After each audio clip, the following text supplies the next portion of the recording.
안 사도 그만, 사도 그만. 오르네? 이게 뭐지?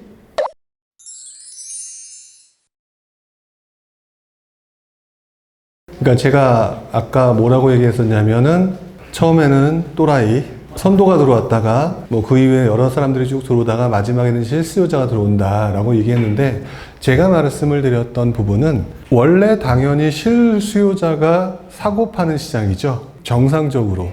그쵸? 이 장은 상승하든 말든 기본적으로 사야 되는 사람들이 사는 장이죠. 근데 지금 제가 말씀드렸던 거는 어떤 시장에 상승이 시작돼서 약간 버블스럽게 올라가는 장을 의미해요. 자, 그런 상황에서 이제 실수요자들은 말 그대로 사지 않아도 되고 내가 전세 시장에 있겠다라고 하면 끝이에요. 안 사도 그만, 사도 그만.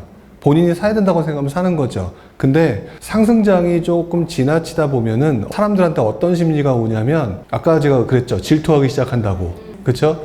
질투하기 시작하기 때문에 정상적인 시장에서는 살려고 마음먹지 않았던 사람들조차도 살려고 들게 되겠죠. 그랬을 때 원래 실수요장이 뭐 사실 숫자로 나눌 수는 없지만 실수요자들이 보통 20-30명이 움직이는 시장이라고 얘기했다면, 그때 시장은 20-30명이 움직이는 시장이 아니라 30-40명, 40-50명 그 이상이 움직일 수 있는 시장이 된다는 거죠. 그랬을 때 실수요자들이 어떤 상황에 영향을 받냐면, 아까 말씀드렸던 것처럼 나는 집을 안 사도 돼. 그러니까 정상적으로 집을 사야겠다고 사는 사람들은 제외하고, 집을 안 사도 되겠다라고 생각했던 사람들, 그 사람들도 나중에 사야 되면 실수요자가 되는 거잖아요.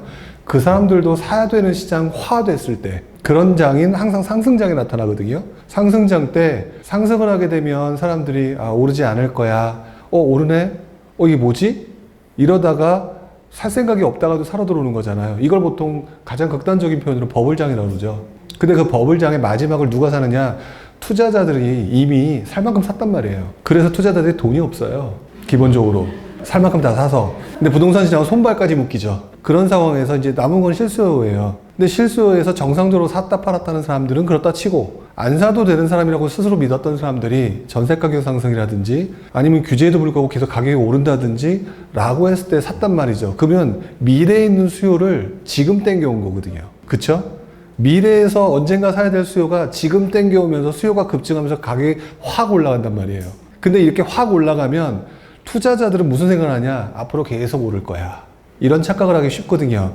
근데 미래에 있는 수요를 땡겨왔기 때문에 이 수요까지 다 땡겨온 난 다음에 얘가 그 다음에 살 사람이 없는 거예요. 몇 년간 또는 몇 개월간. 그랬을 때 발생되는 문제죠. 그러면은 결국은 가격이 떨어지게 되거나 주춤하게 되는데, 이때 주로 나타나는 게 또 이게 간단히 이 문제만 있는 게 아니죠. 건설사 입장에서는 물 들어왔을 때 노져야 되잖아요. 물량 엄청 내보내겠죠. 물량들이 많이 나오는데 어떤 상황이 발생되느냐? 미래의 수를 땡겨오면서 했기 때문에 물량은 늘어났죠.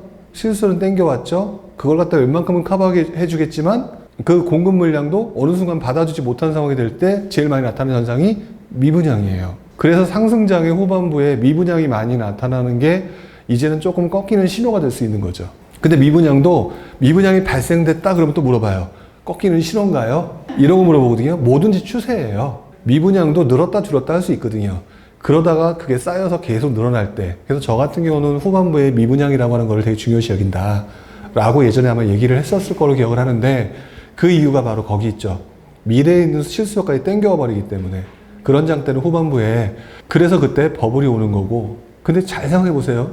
주식도 비슷해요. 주식도 여러분들 지난번에 동학개미 운동 일어나기 전에 주식시장 팍 떨어졌을 때 일반인들은 어때요? 못 사죠? 못 산단 말이에요. 못 사서 동학개미들이 막 사고, 나쁜 말로 하면 동학개미가 또라이가 돼버렸네요. 어쨌든 산단 말이죠. 그랬더니 올라가는 거 보고 막 들어오죠. 그런 장이 계속 반복되는 거죠. 그게 심해지면 버블장이 되는 거고. 물론 주식시장이 버블장이냐? 아니죠. 그건 아니죠. 근데 부동산 시장은 사실 그동안 많이 올랐기 때문에 버블이라고 생각하시는 분들도 있잖아요.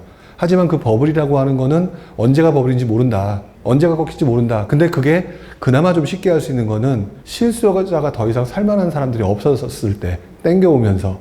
그랬을 때 어느 정도, 그때 제일 많이 나타나는 현상이 거래량이 줄어들기 시작해요.